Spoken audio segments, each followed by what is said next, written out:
High security वाला number plate नहीं लगाया, रुको रुको रुको। आजकल पुलिस वाले चौराहे पे इसी कार्य के लिए खड़े होकर टकर टकर ताक रहे हैं। उन लोगों को बस हाई सिक्योरिटी नंबर प्लेट वाली गाड़ी बस ढूंढ रहे हैं लोग, यानी जो नहीं है हाई सिक्योरिटी उसको टप से ना दौड़ के रोक रहे हैं।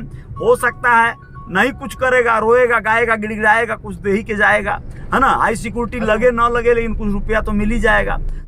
रियल रिपोर्टर न्यूज पर आप सभी का स्वागत है, अभिनंदन है, अभिनंदन है। स्मूथ रोड बन गया है भाई, बहुत कमाल का, वाकई जबरदस्त, जोरदार, शानदार। मैं अभिभूत हूँ। मैं दोहरी घाट से या यूं कहें कि गोरखपुर से ही इसी तरह का रोड पा रहा हूँ। कितना कम समय लगा, जितना टाइम लगता था आपको गोरखपुर से बड़हलगंज पहुंचने में, उससे आधे समय में हम लोग मऊ पहुंचने वाले हैं दोस्तों। इतनी बड़ी बात है, ये बहुत बड़ी बात है। इस तरह का रोड मतलब मैं पूरे तरह से आप लोग जानते हैं भाई। कोई ये ना समझ लेना कि सिर्फ मैं प्रचार कर रहा हूँ किसी सरकार का, किसी पार्टी, किसी दल का। अच्छी तरह जानते हैं आप लोग, मैं इस व्यवस्था का प्रचार कर रहा हूँ। जी हाँ, ये जो सड़कें दिखाई दे रही हैं वाकई जोरदार हैं, शानदार हैं, इसमें कोई संदेह नहीं है। और दावे के साथ कह सकता हूँ कि ये सड़कें बहुत कम समय में जिस तरह से निर्माण हुई हैं, बनाई गई हैं, और मजबूत और चौड़ी और शानदार जानदार, ये भाजपा गवर्नमेंट में ही संभव हो पाया। इसके पहले भाई बहुत दुर्दशा वाकई था, बहुत जर्जर हालत था। और आप लोग ये बात को एकदम लिख लीजिए, जान लीजिए कि जिस देश में, जिस प्रदेश में सड़कें व्यवस्थित होंगी, चौड़ी होंगी, स्मूथ होंगी, वहां की तरक्की सबसे पहले होगी, सबसे ज्यादा होगी। आप लोगों को बता देना जरूरी समझता हूं कि अमेरिका जैसा देश के बारे में एक स्लोगन, एक कहावत प्रचलित है कि पहले अमेरिका ने सड़कों को बनाया, अपने देश में सड़कों को बनाया। जी हाँ, पहले अमेरिका ने सड़कों को बनाया, फिर सड़कों ने अमेरिका को बनाया। आप लोग विश्वास करिए। अब सोचिए, मैं इसका एग्जाम्पल दे रहा हूं, डेमो आपको। देखिए, अगर ये सड़क चौड़ी रहेगी, ये शानदार रहेगी, तो हम जहां जाना चाहते हैं अपने गंतव्य तक कम समय में पहुंच जाएंगे, सुरक्षित पहुंच जाएंगे। और तो और आप लोगों को बता दें कि सड़कें अगर चौड़ी रहेंगी, 4 लेन की रहेंगी, 2 लेन मतलब पहले हुआ करती थी ना, एक तरफ से बस इतने में आओ और इतने में जाओ, और कभी कभी तो सिर्फ इतनी सड़कें, यानी ये 1 लेन जो है, इसी में आओ और जाओ भैया, नहाओ धो खाओ पियो, इसी में सब करो, समझ गए। इसी के किनारे मैदान भी कर लो। ये सारी व्यवस्थाएं हुआ करती थी, अभी भी होंगी तो अलग बात है। मैदान करना अब वैसे तो घर घर शौचालय वाला परियोजना जान ही रहे हैं आप लोग, वो भी जानदार है, शानदार है। तो मैं आप लोगों को बता दें कि शौचालय की वजह से बहुत ज्यादा बाहर निकलना उकलना, और नए आबादी की वजह से नई जो जनरेशन है आई है, बहुएं आई हैं, बेटियां आई हैं, वो लोग ये सब नहीं पसंद कर रही हैं, तो वो लैट्रिन बाथरूम शौचालय ये सब यूज कर रही हैं। पुराने जो ख्याल के जो लोग थे, जो भी, वो लोग बाहर जाते थे और खुला में जो फरदंग में मैदान करना है भैया, हमारा तो उतरता ही नहीं है, इस तरह की बकवासें किया करते थे। अब मैं बात कर रहा था सड़कों पे। सड़क बढ़िया रहेगी तो क्या होगा? एक्सीडेंट कम होगा। जी, अब एक्सीडेंट में क्या होता है, कोई वैल्यूएबल आदमी एक्सीडेंट में मर गया, मान लो आपको याद है सापुर जी पालन जी, इतना बड़ा इंडस्ट्री, इतनी बड़ा फर्म जो है लार्सन एंड ट्यूब्रो, और वहां पर जो है वो कौन मिस्त्री जो थे उसके चेयरमैन थे, वो जो है एक्सीडेंट में मर गए। इतनी महंगी गाड़ी में बैठकर भी वो एक्सीडेंट में लड़ गई गाड़ी, तो मर गए हाई स्पीड में। यहाँ पर चांसेस ज्यादा क्या है, चौड़ी सड़क है, लोग किनारे से चल रहे हैं, हम भी आराम से चल रहे हैं, कोई दिक्कत नहीं है, बहुत चौड़ा है, तो आराम से कोई भी एक्सीडेंट होने का खतरा कम हो जाता है। दुबई वगैरह में जो है यही हालात है, बहुत चौड़ी सड़कें हैं, गाड़ियां बहुत हैं, बहुत सी कारें हैं, लेकिन एकदम अपने अपने लेन में चल रही हैं, स्पीड भी खूब पकड़ रही हैं, और खूब आराम से जो है सुरक्षित गंतव्य तक पहुंच रही हैं। तो सड़कों का जो निर्माण हुआ है, मैं इस बारे में कहूंगा माइंड ब्लोइंग। वाकई मैं गोरखपुर से मऊ आ रहा हूं, देख लीजिए आप लोग, मऊ 17 किलोमीटर रह गया है, गोपागंज 2 किलोमीटर, वाराणसी 130 किलोमीटर आप लोगों को दिखाई दे रहा होगा। लेकिन आप लोगों को बता दें कि गोरखपुर से जितना समय लगता था कौड़ी राम आने में, बड़हलगंज छोड़िए, कौड़ी राम आने में भाई, वो आज मैं कसम से कमाल हो गया। इधर जाना भाई की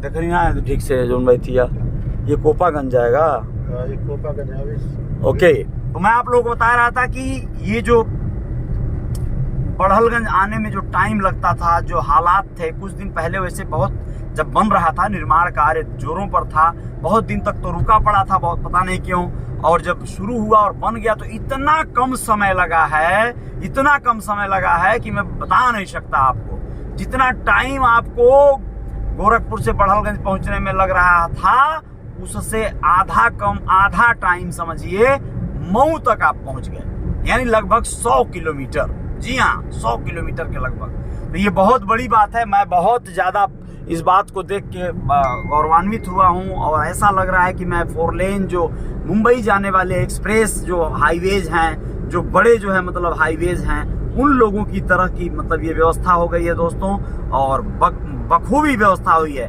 भारतीय जनता पार्टी सरकार में, या यूं कहें कि योगी सरकार में, सड़कों पर बहुत ज्यादा जोर दिया गया है। सड़कों का निर्माण कार्य बहुत तेजी से हो रहा है और बहुत शानदार हो रहा है। ऐसा अगर ये क्रम जारी रहा तो वाकई बहुत बड़ा बदलाव आ जाएगा देश में। अब सोचिए, मैं अपने मऊ में हूं और मुझे लग रहा है मैं विदेश में किसी सड़क पर चल रहा हूं। कसम से मैं बहुत खुश हो रहा हूं, और बहुत ज्यादा मुझे, मैं मतलब शब्दों में मतलब मैं बयां नहीं कर पा रहा हूं ये फीलिंग कि मेरी गाड़ी कितनी सुरक्षित है, मैं कितना आराम से एकदम कंफर्ट जो है मतलब चल पा रहा हूं। ऐसा लग रहा है गाड़ियां इस पे दिखाई ही नहीं दे रही हैं, क्योंकि चौड़ी सड़क है ना, तो गाड़ियां अपने अपने गंतव्य तक पहुंच गई हैं, या बहुत ज्यादा चौड़ा है तो गाड़ियां नहीं मालूम पड़ रही हैं।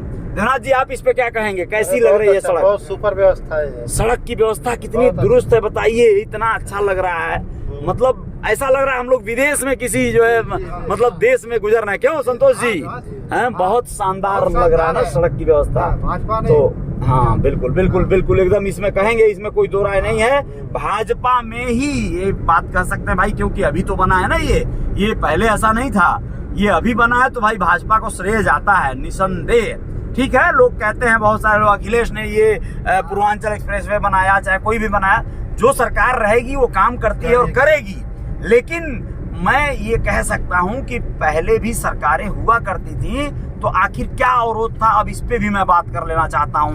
आप लोगों को मैं याद दिलाना चाहता हूं कि कैसे ये हो पा रहा है। चलिए एग्जाम्पल दे रहा हूं आप लोगों को। जब आप बहुत अच्छा पैसा कमाएंगे तो आप अपना घर बनाएंगे, आप अपने घर में ज्वेलरी खरीदेंगे, अच्छी टीवी खरीदेंगे, आप सारी संसाधन सुविधा व्यवस्था चाहेंगे तो खरीद लेंगे, कर लेंगे। अपने बच्चों को अच्छा कपड़ा खरीद देंगे, गाड़ियां खरीद लेंगे आप, यानी आप अपने जीवन की जो संसाधन है वो सब पूरा कर लेंगे। जब अच्छा पैसा कमाएंगे तभी ना। तो मैं आप लोगों को बता देना चाहता हूँ, भाजपा सरकार या योगी जी की सरकार या अन्य इस तरह की जो भी क्रिएटिव सरकार होती है या होगी, तो वो पैसा कमाएगी। पैसा कमाती है सरकारें आपसे, हमसे। पैसा जब कमाएगी तो उसी पैसे को वो खर्च करेगी, यानी कि विकास कार्य में लगाएगी। पैसा कमाएगी कहाँ से? जनता से। जनता से पैसा कमाने का सबसे बड़ा सोर्स है, और इन सड़कों से कमाने का तो सबसे बड़ा सोर्स। आप इस पे टोल लगवा देंगे, लोग टोल से कितना ज्यादा पैसा आएगा, टोल को लीज पे दे देंगे बड़े बड़े कारपोरेट वालों को, और वो कारपोरेट वाले करोड़ों में जो है ठेका लेकर, और उनको जो है मतलब अच्छा खासा सरकार को भी पैसा दे देंगे, और अपना भी घर बना लेंगे, अपना भी जीवन बेहतर कर लेंगे। अब दूसरी चीज बता रहा हूँ, सरकार पैसा कमाती है कई सेक्टरों से। जैसे मान लीजिए उत्तर प्रदेश में, हरियाणा में, ऐसे कई एक राज्यों में, आपको बता दूं, स्मार्ट सिक्योरिटी वाले नंबर प्लेट का नियमितता एकदम लाजिमी कर दिया गया है। यानी हाई सिक्योरिटी नंबर प्लेट गाड़ियों पे चाहिए ही चाहिए, बारकोड लगा हुआ कहिए, या हाई सिक्योरिटी में क्या होता है, एक जो है उन लोगों को कोई भी एक स्टिकर होता है जो हाई सिक्योरिटी का, वो लेबल होता है, निशानी होता है। अब ये क्या है, ये आपको 398 रुपया मोटरसाइकिल का, अभी मैं 2-4 दिन पहले ही हाई सिक्योरिटी का अप्लाई किया, उसमें जो ऑनलाइन करने वाले लोग हैं वो लोग 500 रुपया तक आपसे चार्ज कर ले रहे हैं, यानी 100 रुपया वो भी, 50 रुपया वो भी कमा ले रहे हैं। बात समझिएगा, यानी कि अगर आपको 400 रुपया ही गवर्नमेंट ले रही है, तो सोच कर देखिए कितनी गाड़ियां होंगी, और वो भी मोटरसाइकिल का 400। कार का कितना है मैं नहीं पूछा, क्योंकि मेरी कार महाराष्ट्र की है तो उसकी जरूरत नहीं पड़ती है मुझे। और मैं आपको बता दूं, वहां पे वो पहले से हाई सिक्योरिटी उसका लगा हुआ है,